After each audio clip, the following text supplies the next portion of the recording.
Virginia Woolf by Nigel Nicolson. Copyright 2000 by Nigel Nicolson. This full-length reading was published by arrangement with Viking Penguin, a division of Penguin Putnam Incorporated, and was produced in 2000 by Books on Tape Incorporated, which holds the copyright thereto. This book has 191 pages and is read by Karesa McElheny. The following material appears on the dust jacket of the book. Virginia Woolf's life as part of the avant-garde Bloomsbury Group has captured the imagination of millions. Now Nigel Nicolson, the distinguished son of British writers Harold Nicolson and Vita Sackville-West, one of Woolf's closest friends and sometime lover, threads his personal reminiscences through the narrative of her life. In so doing, he paints an astonishing portrait of one of the most remarkable women in history. Nicolson recalls childhood times with Woolf, from her walks around his ancestral home as she planned Orlando, to her writing of the modern classics Mrs. Dalloway and A Room of One's Own. Virginia Woolf probes keenly her stance on women's issues and the nature of war, and is suffused with personal admiration and affection for this incomparable writer. Nigel Nicolson is the author of Portrait of a Marriage, a biography of his parents, Harold Nicolson and Vita Sackville-West, and of Long Life, his own memoirs. He has also written books on politics and the arts, and the Whitbread Prize-winning biography Mary Curzon. A member of Parliament for several years, he is co-founder of Wiedenfield and Nicolson Publishers. He lives at Sissinghurst, England, now a National Trust property. Dedication to Joanne Troutman Banks. Chapter 1. In her childhood, Virginia Woolf was a keen hunter of butterflies and moths. With her brothers and sisters, she would smear tree trunks with treacle to attract and capture the insects, and then pin their lifelike corpses to corkboards, their wings outspread. It was an interest that persisted into her adult life, and when she discovered that I too was a bug hunter, she insisted that we go hunting together in the fields around Longbarn, our house in Kent, 2 miles from Knowle, my mother's birthplace. I was 9 years old. One summer's afternoon, when we were sweeping the tall grass with our nets and catching nothing, she suddenly paused, leaning on her bamboo cane as a savage might lean on his assegai, and said to me, "What's it like to be a child?" I, taken aback, replied, "Well, Virginia, you know what it's like. You've been a child yourself. I don't know what it's like to be you, because I've never been grown up." It was the only occasion when I got the better of her dialectically. I believe that her motive was to gather copy for her portrait of James in To the Lighthouse, which she was writing at the time, and James was about my own age. She told me that it was not much use thinking back into her own childhood, because little girls are different from little boys. "But were you happy as a child?" I asked. I forget what she replied, but now I think I know the answer, since her childhood and youth have been more amply recorded than almost any other. It was not so much unhappy as troubled. Her mother died when she was 13, and her half-sister when she was 15. At 22, she lost her father, and 2 years later her brother Thoby. Another half-sister was mentally deranged. Virginia herself, while still quite young, suffered from periods of acute depression and even insanity. She was sexually abused by her half-brothers when she was too young to understand what was happening. It was a string of calamities that could have resulted in a youth that was deeply disturbed. But she was courageous, resilient, and enterprising. As her early letters and diaries reveal more convincingly than her later recollections, she developed normally enough, and although she was indifferent to social success, she had a gift for friendship, and very early in her life an impulse to turn every experience into words. It was on the same occasion as our butterfly hunt that she said to me, "Nothing has really happened until it has been described, so you must write many letters to your family and friends and keep a diary." Pain was relieved and pleasure doubled by recording it.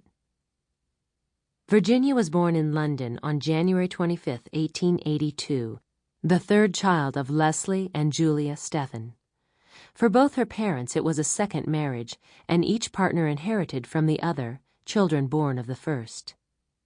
Virginia's parents, Leslie Stephen and Julia Jackson, had 4 children, Vanessa, Thoby, Virginia, and Adrian. They were each previously married. Leslie Stephen was married to Harriet Thackeray, with a daughter, Laura, and Julia was married to Herbert Duckworth, with 3 children, George, Stella, and Gerald. Laura was the mentally unbalanced child who was treated by her father with scant affection, and after Julia's death was placed by him in a mental home where she lived until she died at the age of 75. Leslie's first wife, a daughter of William Thackeray, the novelist, and Julia's first husband, Herbert Duckworth, a handsome barrister, can have meant little to Virginia apart from the tragedy of their early deaths and the progeny of cousins, chiefly Fishers and Vaughans, which they generated. It was a large family group from which different members entered Virginia's life with varying degrees of intimacy and persistence. Emma and Madge Vaughn, the original of Sally in Mrs. Dalloway, were among her earliest friends, but they were not to last long in her affections. The people who mattered most in her childhood were her parents, her sister Vanessa, and her elder brother Thoby. Julia was the daughter of John Jackson, who spent much of his career as a doctor in Calcutta, and Maria Paddle. Like her mother, Julia was one of the most beautiful women of her age. In her youth, she posed for Watts, Burne-Jones, and her aunt Julia Margaret Cameron, the photographer, who has left an image of her that is distinctly pre-Raphaelite, often tragic in countenance, and like Virginia, always beautiful but never pretty. What strikes one most about these portraits is the serenity of her gaze, as if life was a constant test of character which she would survive triumphantly. But this impression may be due to the immobility needed for early photography. One cannot hold a smile longer than an instant without it appearing false. In To the Lighthouse, where Mrs. Ramsay is a close portrait of Julia, Virginia shows us another side of her mother's character. Swift, decisive, impatient of stupidity, quick-tempered, but incapable of unkindness. In a memoir dated 1907, she wrote of her parents, "Beautiful often, even to our eyes, were their gestures, their glances of pure and unutterable delight in each other." Leslie revered Julia, and she controlled him by her submissiveness. In a sense, she was a stronger character of the two, quietly dominating. But Leslie was no weakling. Born the son of Sir James Stephen, a senior civil servant and then a professor of history, he developed from a shy boy into a man who could be formidable, and as a mountaineer, tough.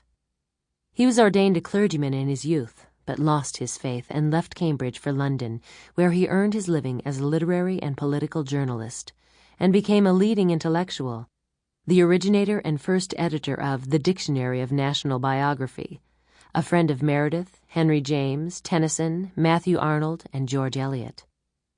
Virginia's childhood was therefore comfortably upper middle class and intellectually stimulating.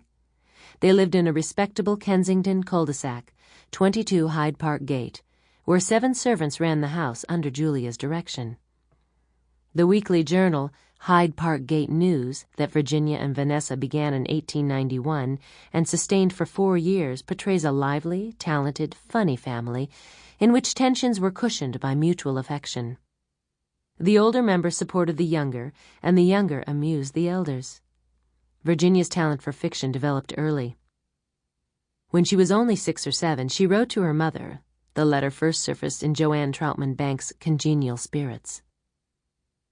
"Mrs. Prinsep says that she will only go in a slow train, 'cause she says all the fast trains have accidents, and she told us about an old man of 70 who got his legs caught in the wheels of the train, and the train began to go on, and the old gentleman was dragged along till the train caught fire, and he called out for somebody to cut off his legs, but nobody came. He was burnt up. Goodbye, your loving Virginia."